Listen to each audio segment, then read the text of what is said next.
म रिसर्चको विद्यार्थी बडो दाबीका साथ भन्छु, रिसर्चमा प्राइमरी टेक्स्टलाई प्राइमरी टेक्स्टमा, सेकेन्डरी सोर्सलाई सेकेन्डरी सोर्सका रूपमा अवलम्बन गरिन्छ। बेलायतको संवैधानिक इतिहासमा मैले बडो गहिरिएर हेरेको छु र अत्यन्त दाबीका साथ म प्रस्तुत हुन सक्छु। बेलायतको कुनै पनि दस्तावेजले के अरे चाहिँ बेलायतको राष्ट्र संवैधानिक छ भनेर लेखेको छैन। 1215 को मेग्ना कार्टा त्यो ओल्ड इङ्ग्लिसमा लेखिएको, 1688 को बिल अफ राइट त्यो मिडल इङ्ग्लिसमा लेखिएको, मिडल इङ्ग्लिसमा। त्यसका अवशेषहरू 1701 को एक्ट अफ सेटलमेन्ट, 1832 को रिफर्म एक्ट। इउन बेलायतका चाहिँ के अरे दस्तावेजहरू जसले राजाको बारेमा एउटा मैले बोलेँ 1627 को एक्ट अफ प्रिन्सिप, यसमा चाहिँ यी दस्तावेज हुन् 4-5 कुनै पनि प्राइमरी टेक्स्टमा चाहिँ बेलायतको राष्ट्रसत्ता चाहिँ कन्स्टिट्युसनल हुनेछ भन्ने लेखेको छैन।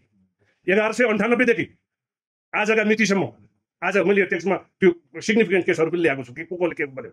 1198 देखि आजका मितिसम्म बेलायतको कुनै कोर्टले पनि राजा संवैधानिक हुन्छन् भनेर भनेको छैन। एउटाले 1885 तिर एउटा चिलले चाहिँ किताब लेखिदियो, parliamentary sovereignty and constitutional monarchy पनि। पार्लियामेन्ट सोभरेन के अरे राजा के अरे संवैधानिक भयो भने मात्रै राज संस्था चाहिँ कन्स्टिट्युसनल हुन्छ भनेर एउटा किताब लेखिदियो एउटा फटाले।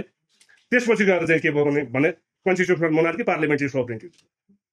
एक्ट अफ पिटिसनमा प्रष्ट के लेखेको छ भने the crown appoint the sovereign, क्राउनले चाहिँ सोभरेनको नियुक्ति गर्नेछ, सोभरेनको नियुक्ति गर्ने संवैधानिक हुन्छ। हामीले त्यो